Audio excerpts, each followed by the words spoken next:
يا عبادي الذين آمنوا إن أرضي واسعة فإياي فاعبدون كل نفس ذائقة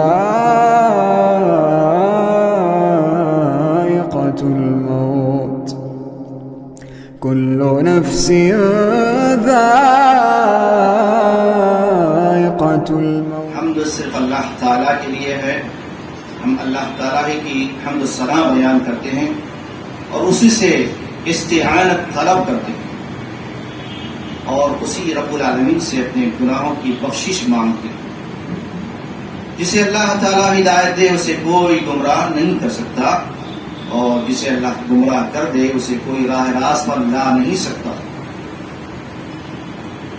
سب سے بہترین کلام گفتگو اللہ تعالیٰ کا کلام قرآن مجید ہے.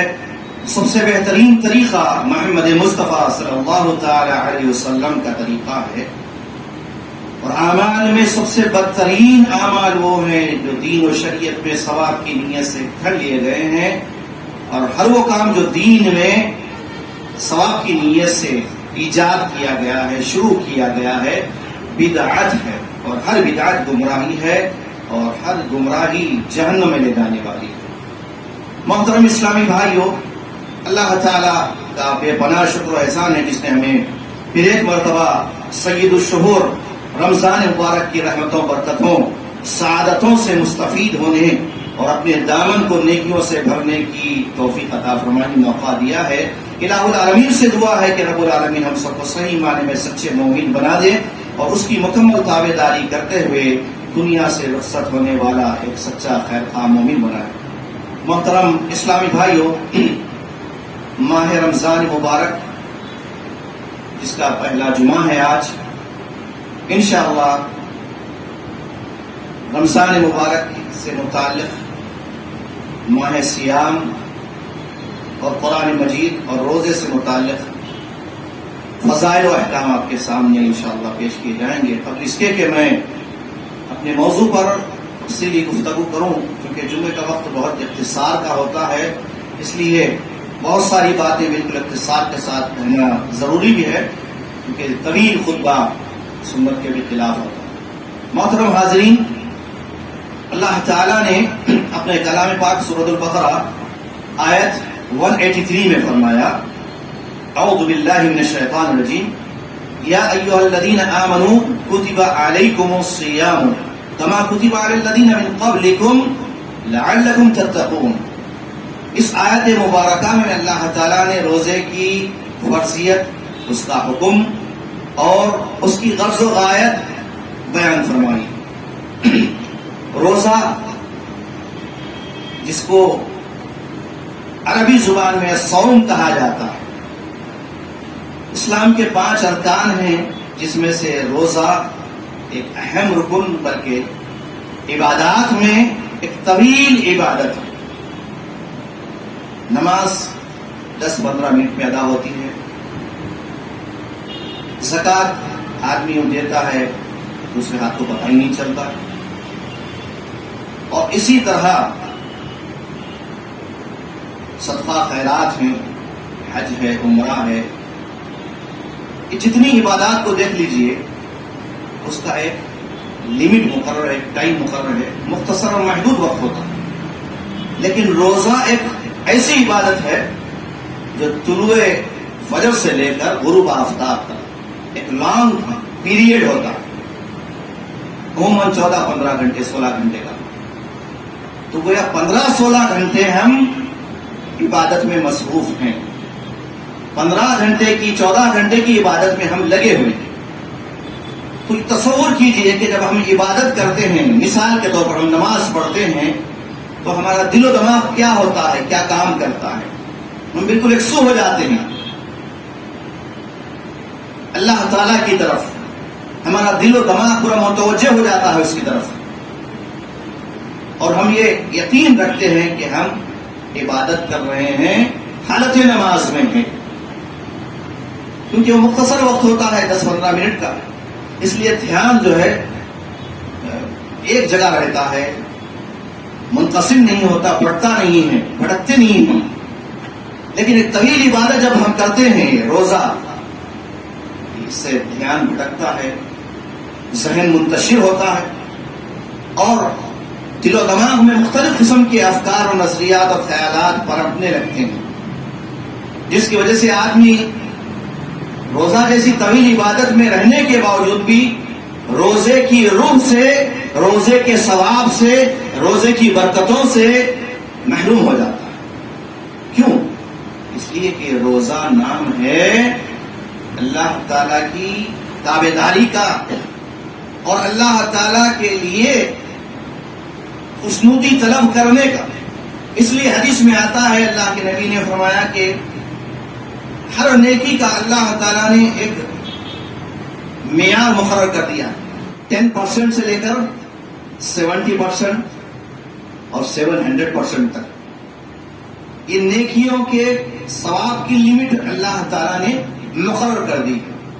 صرف روزہ ایک ایسی عبادت ہے جس کی اجر و ثواب کی کوئی لمٹ نہیں، اور اللہ تعالیٰ خود فرماتا ہے، حدیث قدسی ہے، الصوم لی وانا اجزی بہ. صوم، روزہ میرے لیے ہے، بندہ میرے لیے روزہ رکھتا ہے اور میں ہی اس کا اجر بن جاتا ہوں. اب اس کی کیا خوبیاں ہیں جس کے حصے میں اللہ تعالیٰ خود اپنے آپ کو ثواب کے طور پر پیش کروا کے، روزے دار میں خود تیرا ثواب ہوں، میں خود تیری نیکی ہوں، اجر و ثواب ہوں. اس سے بڑی اور کوئی نیکی نہیں ہو سکتی. اسی لیے حدیث میں چھوٹی چھوٹی بات پر بڑی خوبیاں، بڑی فضیلتیں بیان کی گئی، حتیٰ کہ روزے دار کے منہ سے نکلنے والی بو مشک اور عنبر سے بھی کہیں زیادہ اللہ تعالیٰ کو محبوب ہوتی ہے. الغرض روزہ وہ روحانی عبادت ہے جب بندہ اللہ تعالیٰ کی ذات پر یقین کرتے ہوئے اور اس سے اجر و ثواب کی امید رکھتے ہوئے روزہ رکھتا ہے تو پھر اس کا روزہ جاندار اور شاندار ہوتا ہے. اللہ کے نبی فرماتے ہیں، من صام رمضان ایمانا واحتسابا غفر له ما تقدم من ذنبه. صحیح بخاری و مسلم کی حدیث میں اللہ کے نبی فرمایا کہ جس نے ایمان کے ساتھ اور احتساب کے ساتھ، یہ دو کنڈیشن اور دو شرطیں ہیں مغفرت کے لیے، فرمایا کہ جو ایمان کے ساتھ، یقین کے ساتھ اور احتساب کے ساتھ. کیا معنی ہے اس کے ایمان اور احتساب کے؟ ایمان کا معنی تو یہ ہے کہ اللہ تعالی پوری کائنات کا رب ہے، ہم سب کا پالنہار ہے، وہی پوری دنیا کی پالنہاری کر رہا ہے، رب العالمین ہے. ہم اس کی ذات پر ایمان رکھتے ہیں، یقین رکھتے ہیں، وہ اپنی ذات میں، صفات میں، اختیارات میں اکیلا ہے. اس پر یقین کرتے ہوئے کہ اللہ تعالیٰ کی ذات ازل سے ہے اور ابد تک رہنے والی ہے، ہر چیز کو فنا ہے لیکن اللہ کو کوئی فنا نہیں، اس کو دوام ہے. یقین کے ساتھ وہ احتساباً اور محاسبہ کرتے ہوئے. علماء نے اس کے بھی دو معنی بیان. پہلا معنی یہ ہے احتساب کا کہ اپنے اعمال کا محاسبہ کرتے ہوئے کہ جناب ہم تو روزے سے ہیں لیکن دن بھر ہم کیا کر رہے ہیں، رات میں ہم قیام بھی کر رہے ہیں، تراویح بھی پڑھ رہے ہیں، لیکن ہمارا تراویح پڑھنا، ہمارا دن میں روزے رکھنا کس حیثیت سے ہے؟ ہم کیا سمجھ کے روزہ رکھتے ہیں، کیا سمجھ کے ہم تراویح پڑھتے ہیں، ہمارے اس کے پیچھے کیا ذہنیت اور کیا تصور اور کیا عقیدہ کار فرما ہے، یہ جاننا بے حد ضروری ہے. کیونکہ عبادت ہر انسان کرتا ہے، ہر انسان عبادت کرتا ہے، چاہے وہ نفس کی عبادت کرے، شجر و حجر کی عبادت کرے، چاند سورج ستاروں کی عبادت کرے یا اللہ تعالیٰ کی عبادت کرے. ہر انسان کی فطرت میں عبادت ہے، لیکن حقیقی معنی میں عبادت کیا ہے، عبادت کا تصور کیا ہے، عبادت کی روح کیا ہے، عبادت کی غرض و غایت کیا ہے. ابراہیم خلیل اللہ کی زندگی کا مطالعہ کریے تو عبادت کا تصور، عبادت کا عقیدہ آپ کو ملے گا. وَإِنَّ صَلَاتِي وَنُسُكِي وَمَحْيَايَ وَمَمَاتِي لِلَّهِ رَبِّ الْعَالَمِينَ. ہم کچھ نہیں ہیں، جو کچھ بھی ہے سب رب کا دیا ہوا ہے. میری زندگی کی سانسیں، میرا جینا، میرا مرنا، میری ساری عبادتیں، اس کے پیچھے صرف میرے رب کی خوشنودی مقصود ہے. یہ ہے تو سب کچھ ہے، یہ نہیں تو ساری عبادتیں رائے گاہ ہے. اس لیے حدیث میں ریاکاری شرک اصغر کہا گیا. ریاکاری اور پوری عبادتوں کو ڈائنامائٹ کر دینے والی ہے، عبادتوں کو ستیہ کر دینے والی ہے، عبادتوں کو تباہ کر دینے والی ہے، عبادتوں کو مینیمیٹ کر دینے والی ہے. اگر کوئی شے ہے، کوئی چیز ہے تو وہ ہے ریاکاری. اسی لیے حدیث میں خاص طور سے اس کی تاکید آئی ہے کہ ریاکاری سے بچو. سورۃ کہف کی آیت ہے جو ہر جمعہ ہم پڑھتے ہیں، جس میں اللہ تعالیٰ نے بڑا اہم نقطہ بیان کیا. قُلْ هَلْ نُنَبِّئُكُم بِالْأَخْسَرِينَ أَعْمَالًا الَّذِينَ ضَلَّ سَعْيُهُمْ فِي الْحَيَاةِ الدُّنْيَا وَهُمْ يَحْسَبُونَ أَنَّهُمْ يُحْسِنُونَ صُنْعًا. اور اس کے بعد کی آیت فَمَنْ شَاءَ، جو شخص یہ چاہتا ہے کہ اپنے رب کی رضامندی کو حاصل کرے، رب کی خوشنودی کا طالب بنے، تو اسے چاہیے کہ وہ اپنے رب کی عبادت بلا شرکت غیر، ریاکاری کے بغیر. جس عبادت میں ریاکاری شامل ہو جائے وہ عبادت نہیں کہلاتی ہے، وہ شرک کہلاتا ہے. جس عبادت میں دکھاوا، ریاکاری آ جائے وہ عبادت شرک ہو جاتا ہے، اس کو عبادت نہیں کہیں گے. کیونکہ اللہ تعالیٰ اپنے بندوں سے ایسی ہی عبادت قبول فرماتا ہے جس عبادت کے اندر توحید خالص ہو اور تقویٰ للہیت ہو، خلوص ہو. وَمَا أُمِرُوا إِلَّا لِيَعْبُدُوا اللَّهَ مُخْلِصِينَ لَهُ الدِّينَ. حکم ہے اللہ کا کہ تم عبادت اللہ کی اس طرح کرو کہ اپنے دین کو اللہ کے واسطے خاص کرتے ہو. اس پر زور دینے کا مقصد یہی ہے کہ ہم جتنی عبادتیں کر لیں دوستو، حج کریں، عمرہ کریں، صدقہ خیرات کریں، ماں باپ کی خدمت کریں، نمازیں پڑھیں، روزہ رکھیں، لیکن یاد رکھیے اگر یہ عبادت نہیں ہے جس کو قلبی عبادت کہا گیا، جس کو روحانی عبادت کہا گیا، جس کو تزکیہ نفس کہا گیا، جس کو تقویٰ کہا گیا، بلکہ میں کہوں تو بے جان نہ ہوگا کہ ساری عبادتوں کی اصل اور روح تقویٰ ہی. کتب علیکم الصیام کما کتب علی الذین من قبلکم لعلکم تتقون. روزے کی غرض و غایت، روزے رکھنے کا مقصد یہی ہے کہ ہمارے اندر تقوی کی صفت پیدا ہو جائے. مکمل تقوی والے بننا تو ناممکن ہے. اسی لیے حدیث میں، قرآن میں کہا گیا فاتقوا اللہ ما استطعتم، اور اس آیت میں کہا گیا فاتقوا اللہ حق تقاتہ. جیسے اللہ سے ڈرنے کا حق ہے ویسے ڈرو. ہر آدمی ویسا نہیں ڈر سکتا جیسا اللہ ہم سے چاہتا ہے. اس لیے اللہ نے ہم پر رحم کر دیا، فرمایا فاتقوا اللہ ما استطعتم. جتنی تمہاری سکت ہے، طاقت ہے، استطاعت ہے، اتنا تم اللہ سے ڈرنے کی کوشش کرو. تو روح عبادت یہی تقویٰ. تو روزے کا مقصد جب ہم سمجھیں گے، روزے کی غرض و غایت جانیں گے، تو روزہ ہمارا پاورفل ہوگا. ورنہ ہم آج دیکھتے ہیں کہ روزے میں لوگ سب کچھ کر رہے ہیں، روزے سے بھی ہے. تو شریعت کی اصطلاح میں اس کو صائمین نہیں کہا جائے گا، روزے دار نہیں کہا جائے گا، بلکہ روزہ خور کہا جائے گا. اللہ بچائے ہم سب کو روزہ خوری سے. روزہ خوری کیا ہے؟ روزہ خوری یہ ہے کہ آدمی روزے میں رہے پھر بھی جھوٹ بولنا نہ چھوڑے. روزہ خوری یہ ہے کہ آدمی روزہ میں رہے لیکن گالی گلوچ نہ چھوڑے. روزے خوری یہ ہے کہ آدمی روزے میں رہے لیکن وہ غیبت چغلی کھانا نہ چھوڑے. یہ روزہ خوری ہے، تو اس سے روزہ تباہ ہو جاتا ہے. اور اللہ کے نبی فرماتے ہیں کہ اللہ تعالیٰ کو ایسے روزے دار کی کوئی ضرورت نہیں، کوئی ضرورت ہی نہیں ہے کہ صبح سے شام تک وہ بھوک اور پیاس کو برداشت کرے. وَمِن صَائِمٍ لَيْسَ لَهُ مِن صِيَامِهِ إِلَّا السَّمْعُ وَكَم مِّن قَائِمٍ لَيْسَ لَهُ مِن قِيَامِهِ إِلَّا السَّمْعُ إِلَّا السَّحْرُ.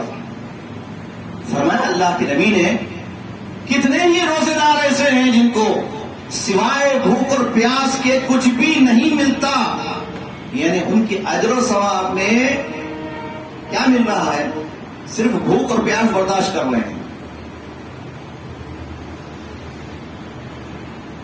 اور کتنے قیام اللیل کرنے والے ایسے ہیں سوائے جاگنے کے جاگ رہے ہیں، تراویح ہو رہی ہے، امام صاحب پڑھا رہے ہیں اور سارے لوگ بس کھڑے ہوئے قیام میں.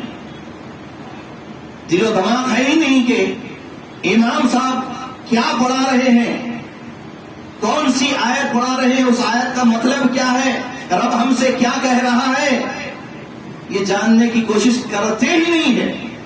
کیوں؟ اس لیے کہ سمجھتے ہیں کہ ہمارا کام دن بھر بھوک اور پیاس کو برداشت کرنا ہے، سحری کھانا ہے، افطار کرنا ہے، سحری کھانا ہے، افطار کرنا ہے، دن بھر سونا ہے. اور یاد رکھیے روزے خور وہ بھی ہیں جو دن بھر سوتے رہتے ہیں، اور روزے خور وہ بھی ہیں جو روزے میں رہ کر غلط کام کرتے ہیں، فحش منکرات کے کام کرتے ہیں، جھوٹے کاروبار کرتے ہیں، پھر بھی روزہ جاری ہے. استغفر اللہ، ایسا روزہ نہیں ہوتا. روزہ تو نام ہے الامساک عن الاکل والشرب والجماع، ترک کرنے کا نام ہے. کھانے پینے سے اور جماع سے بچنے کے ساتھ ساتھ جو اس کا حقیقی مفہوم ہے روزے کا یہ ہے کہ ہر حالت روزے میں آدمی ہر وہ کام سے باز آ جائے جو رب ہم سے نہیں چاہتا. رب کیا چاہتا ہے ہم سے؟ ہم سے فرما برداری چاہتا ہے، ہم فرما بردار بنے. اور فرما برداری کتنی؟ سحر سے افطار تک نہیں. وَلَا تَمُوتُنَّ إِلَّا وَأَنْتُمْ مُسْلِمُونَ، مرتے دم تک فرما بردار بن کر مسلم بن کر رہے. یہ ہے روزے کا دائمی روزہ، ہمیشہ کا روزہ. ورنہ ویسے لوگ جو صرف ماہ رمضان میں روزے رکھتے ہیں اور روزوں کی خاطر نمازیں پڑھتے ہیں، عام دنوں میں نماز نہیں پڑھتے. لجنۃ الدائمہ سعودی عرب کا یہ فتویٰ ہے کہ ایسے لوگوں کا روزہ نہیں ہوتا، کیونکہ انہوں نے یہ سمجھا کہ رمضان کا ایک مہینہ روزے رکھنے کا ہے، نمازیں پڑھنے کا ہے. بقیہ 11 مہینے کبھی کبھی پڑھ لیے غفلت سے، غلطی سے، جمعے کی نماز، عیدین کی نماز، کبھی دل بول لیا آئے 2 رکعت پڑھ لی بس. عبادت کیا ہے، نماز کیا ہے، اس کو بھی نہیں سمجھے. اگر نماز کو سمجھے ہوتے کہ نماز اللہ کا ذکر ہے، ذکر کے بغیر ایک مومن بندہ زندہ رہ نہیں سکتا، مردہ ہے وہ، تو پھر نماز کیوں چھوڑے ہو؟ اسی طرح روزے کی حالت میں رہ کر بھی وہ غیبت، جھوٹ، چغلی، بہتان، غلط کام، فحش منکرات اگر یہ نہیں چھوڑتا تو پھر اس کے حصے میں کیا آ رہا ہے سوائے بھوک اور پیاس کے؟ کچھ نہیں. تو یہ روزے کا حقیقی مفہوم سمجھنے کے ساتھ آپ اس کے مسائل کو بھی سمجھیں، اس کی حکمت کو جانیں کہ روزے کی حکمت یہی ہے کہ اللہ تعالیٰ بندوں سے فرما برداری چاہتا ہے. بندے جو ہے نظم و ضبط کے پابند بنے. اس میں سب سے بڑی چیز میں آپ کو بتا رہا ہوں جو روزے کو حقیقی معنی میں اجر و ثواب کا مستحق بناتی ہے، وہ کیا ہے؟ ہمارے اندر کھانے پینے کے معاملے میں احتیاط آ جائے، اعتدال پسندی آ جائے. اعتدال آ جائے گا تو گویا آپ نے روزہ رکھ کر اپنے آپ کو سنبھال لیا، اپنے آپ کو کچھ بنایا. کلوا واشربوا ولا تسرفوا. قرآن میں اللہ تعالیٰ کا یہ فرمان ہے کہ کھاؤ پیو لیکن حد میں رہ کر، حد سے زیادہ نہیں۔ اب یہ ایک آیت قرآن کریم کی اگر پورے رمضان میں ہم کچھ نہیں سیکھے، پتا ہے نا ایسے بھی کہ آدمی رمضان آتا ہے چلا جاتا ہے، کچھ بھی نہیں سیکھتا، اس سے اپنی زندگی میں کوئی تبدیلی نہیں آتا، کوئی تغیر نہیں آتا، جیسے رمضان سے پہلے تھا، رمضان آیا پھر رمضان چلا گیا، کچھ بھی نہیں سیکھا۔ تو کم از کم یہ ایک آیت کو پڑھ کر کلوا واشربوا ولا تسرفوا۔ دنیا میں جتنے امراض ہیں، دنیا میں آج جتنے امراض ہیں، جتنی بیماریاں ہیں، چاہے وہ جسمانی بیماریاں ہوں یا روحانی بیماریاں ہوں، ان سب کا کارن، ان سب کی بنیادی وجہ یہ ہے کہ آدمی کھانے پینے کے معاملے میں بے اعتدالی کا شکار ہو۔ کیا کھانا نہیں معلوم، حلال حرام تمیز ختم، جائز ناجائز کوئی اس کا احساس نہیں، کتنا کھانا ہے لمٹ نہیں، ان لمٹ۔ اب تو کھانے میں ڈشز بھی فری، ایک پر ایک آفر، لوگ کھا رہے ہیں، کتنا کھا رہے ہیں، اللہ کی بنا جتنا مسلمان رمضان میں کھاتے ہیں 11 مہینے نہیں کھاتے، بالکل اصول کے خلاف چل رہے ہیں۔ روزے کا مقصد ہی فوت، روزہ کہاں رہا؟ اللہ ماشاءاللہ کوئی جنگل میں رہنے والے، کوئی دور دراز ایسے مقامات پر جہاں پر کھانے پینے کو کچھ نہیں ملتا، کچھ کھجورے کھا لیتے، پانی پی لیتے ہیں، کچھ روٹی کھا لیے، روزہ رہے سحر کر۔ یہاں ہمارے پاس 1 گھنٹہ پہلے سے پوری ڈشز جمع ہوتی، استقبال ہوتا ہے، سحر میں بھی انواع اقسام کی تمام چیزیں موجود، افطار میں بھی موجود، تراویح کے بعد بھی پھر وقفے سے کھانا۔ اب آپ بتائیے کہ روزہ ہے کیا، کس کا نام ہے؟ زیادہ کھانے کا نام؟ اور لوگوں کی عقل ماری جاتی ہے، وہ سمجھتے ہیں زیادہ کھائیں گے تو روزہ پاورفل رہے گا۔ غلط یہ نظریہ پھیلا دیا ہے، بلکہ مائیں بھی جو ہے اپنے بچوں کو کھلاتی ہے خوب، روزہ رکھنا ہے اچھا ڈٹ کے کھا بیٹا، پیٹ بھر کے کھا، خلاف سنت، اللہ کے حکم کے خلاف۔ طب نبوی پڑھیے آپ، ایک حصہ کھانے کا، دوسرا حصہ پینے کا، تیسرا حصہ سانس لینے کا۔ آپ نے کھانے کے سارے آئٹم اتنے کھائے ہیں، پینے کو تھوڑی جگہ رکھی اور سانس لینے کو تو جگہ ہی نہیں رکھی۔ اب یہ اس سے نقصان کیا ہوگا؟ جسمانی نقصان تو ہے ہی 100%، یاد رکھیے، زیادہ کھانے سے بیماریاں آتی ہیں، اور اس بیماریوں کی تلافی کے لیے، بیماریوں کے کفارے کے لیے، بیماریوں کے علاج کے لیے سال میں 1 مرتبہ کم از کم 29 اور 30 دن بھوکے رہنے کا جو حکم ہے، جسم کو صحت مند بنانا بھی مقصود ہے، ورنہ زیادہ کھائیں گے تو نس موٹا ہوگا، دل میں شرارت پیدا ہوگی۔ اسلاف کی زندگیاں پڑھیے آپ، خود اللہ کے رسول صلی اللہ علیہ وسلم کی زندگی کا ایک اہم باب معیشت النبی صلی اللہ تعالی علیہ وسلم فی کتاب الترمذی، آپ پڑھیے، ایک مستقل باب کہ اللہ کے نبی صلی اللہ علیہ وسلم کی معیشت کیا ہوتی تھی، شب و روز کیسے ہوتے تھے، کھانا پینا کیا چیز کھاتے تھے، آپ کیسے کھاتے تھے، کتنا کھاتے تھے،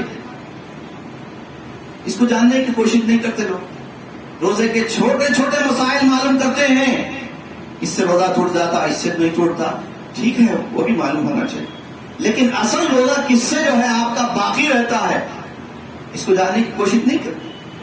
تو کلوا واشربوا ولا تسرفوا، کھانا پینا ہے لیکن اعتدال میں، چاہے سحر ہو یا افطار ہو، کیونکہ منہ کا مزہ جو ہے آدمی کو کیا کرتا ہے، پیٹ کی بیماریوں کا باعث بنتا ہے۔ پیٹ کی بیماریاں یہ ام الامراض ہیں، سارے بیماریوں کی جڑ کیا ہے، پیٹ، جس کو شکم کہتے ہیں، اور سارے شہوات کی ساری جو ہے برائیوں کی جڑ کیا ہے، شرمگاہ ہے۔ دونوں کے بیچ میں صرف ایک بارش کا فاصلہ ہے. یہ دونوں کو کنٹرول کر لیں گے انشاءاللہ تقوی والے بنیں. نفس پہ کنٹرول کرنا، خواہشات پہ کنٹرول کرنا، کھانے پینے پہ کنٹرول کرنا، یہ تمام چیزیں جب تک ہم نہیں جانیں گے ہمارا روزہ صحت مند نہیں ہو سکتا.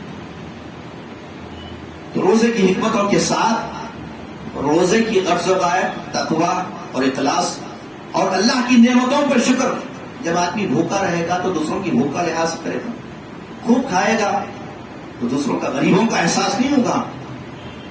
اس لیے اپنے آپ کو، اپنے نفس کو کنٹرول کرتے ہوئے جب آدمی روزہ رکھتا ہے، بھوک اور پیاس کو برداشت کرتا ہے اور غریب کے جھولی کو بھرتا ہے، اسے کھلاتا ہے، پلاتا ہے، اس کی ضرورتوں کو پورا کرتا ہے، یہ جنت میں لے جانے والی نیکی.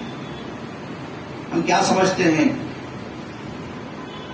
کہ صرف جو ہے آدمی روزہ رکھ لے، نیکی کر لے اور نمازیں پڑھ لے. بعض دفعہ حدیث میں آتا ہے کہ ایک چھوٹی سی نیکی آدمی کو جو ہے جنت میں لے جانے کے لیے کافی.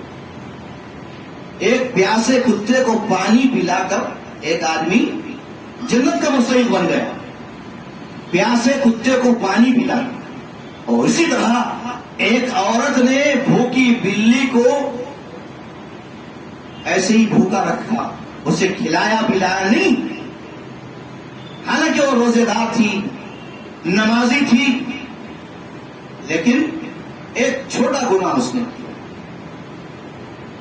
بھوکا پیاسا مار دیا ایک جانور کو، روزہ کی مستحق بن گیا. تو الغرض نیکیاں جو ہے کمانے کا یہ موسم ہے، یہ مہینہ ہے، اس کے اندر ہمیں کثرت سے نیکیاں کرنا ہے. اور جہاں تک روزے کے آداب ہیں اس کا لحاظ رکھیں. عام طور پر لوگ سحری کے وقت بھی بہت جلد کھا لیتے ہیں یا بہت دیر تک کھاتے رہتے ہیں. ابھی وقت ہے، ابھی وقت ہے. کتنا وقت لگے گا سحری؟ اس کا بھی لحاظ رکھیں اور ایک لمٹ میں کھائیں. اور سحری کھانے میں برکت ہے. اور اسی طرح افطار کے معاملے میں بھی بہت سارے لوگ سنت کا لحاظ نہیں رکھتے. افطار کے لیے شریعت میں جو وقت بتایا گیا ہے وہ وقت غروب آفتاب ہے. جیسے ہی آپ کو صحیح علم کے ذریعے سے پتا چلا کہ سورج غروب ہو چکا، بس وہ افطار کا وقت ہے. اس کے بعد آپ اللہ کا نام لے کر افطار کریں گے کھجور کے ذریعے سے، جو بھی آئٹم ہم، اس کے بعد دعا کریں گے ذهب الظمأ وابطل الجوع وثبت الاجر ان شاء اللہ. اسی طرح دن بھر پورے روزے کی حالت میں ان تمام چھوٹے موٹے گناہوں سے ہم اجتناب کریں جو کہ جس سے روزہ فاسد ہو جاتا ہے. اور روزے میں جو چیزیں روزے کو توڑنے والی ہیں، جان بوجھ کر کھانے پینے سے بھی اور حالت روزہ میں جماع کرنے سے، عمدن جان بوجھ کر قے کرنے سے اور جان بوجھ کر روزہ توڑنے پر کفارہ لازم ہے. جو عمدن جان بوجھ کر روزہ توڑ دیتا ہے اس کا کفارہ اس کو ادا کرنا ضروری ہے. اور کفارے میں 3 چیزیں جس میں بتائی گئی. ایک تو وہ غلام آزاد کرے، نمبر 2 مہینے تک مسلسل روزے رکھے. اگر عمدن روزہ توڑ دیا ہے تو اس کا کفارہ یہ ہے کہ مسلسل 2 مہینے تک وہ روزہ رکھے. اگر یہ نہیں رکھ سکتا تو کم از کم 60 مسکینوں کو کھانا کھلانا. یہ ہے روزہ توڑنے کا کفارہ. تو محترم حاضرین، ابھی روزے کے بہت سارے مسائل ہیں، وقت اجازت نہیں دیتا ہے کہ ان تمام چیز کو آپ کے سامنے ابھی بیان کریں. انشاءاللہ آئندہ جمعہ میں علماء کرام کے ذریعے سے آپ تک باتیں پہنچتے رہے گی. میں رب العالمین سے دعا کرتا ہوں کہ الہ العالمین ہم سب کو صحیح معنی میں صوم کا، روزے کا مقصد سمجھنے کی توفیق عطا فرمائے. اور ماہ رمضان کے احکام، اس کے آداب حاصل حال رکھنے اور قرآن کریم کو پڑھنے، سمجھنے اور اس کے پیغام کو اللہ کے بندوں تک پہنچانے کی توفیق عطا فرمائے۔